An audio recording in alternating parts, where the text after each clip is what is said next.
இந்த மீம் எல்லாரும் பார்த்துருக்கீங்களா? நீங்கள் 9 இன்ச் கேக்கு பே பண்ணிட்டீங்க, பட் வெயிட்டர் வந்து 5 இன்ச் கேக் வந்து கொடுக்குறாங்க. ஃபேராக தானே இருக்குது, ஈவன் 1 இன்ச் கேக் வந்து நம்மளுக்கு எக்ஸ்ட்ரா கிடைக்குதுன்னு எல்லாரும் எக்ஸைட்டாக தான் இருக்கும். பட் இதில் தான் இருக்குது ஒரு ட்விஸ்ட். அது எப்படி முடியும்? இந்த கேக்கோட சைஸ் எப்படி இருக்கும்னா, கேக்கோட ஏரியா நாட் டயாமீட்டர்.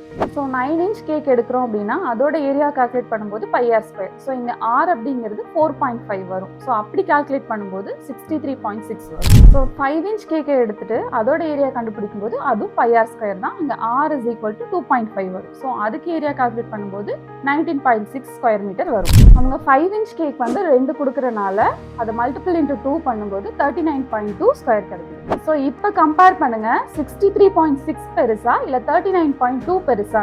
ஸோ 2 5 இன்ச்சுன்னு சொல்லிட்டு நம்மளுக்கு 10 இன்ச் கொடுத்தாலும் பார்க்கறதுக்கு அதோட குவான்டிட்டி எவ்வளோ கம்மியாக இருக்குல்ல, அதனால தான் இந்த மீம் ரொம்ப ஃபன்னியாக இருக்கு. ஸோ மீம்ல கூட மேக்ஸ் இருக்கு. ஸோ மேக்ஸ் ஒழுங்காக படிக்கலன்னா இப்படி தான் ஆஃபர்ங்கிற பேரில் ஏமாந்து போகும். ஸோ அப்ளிகேஷன் தெரிஞ்சு படிச்சா மேக்ஸ் ஈஸி.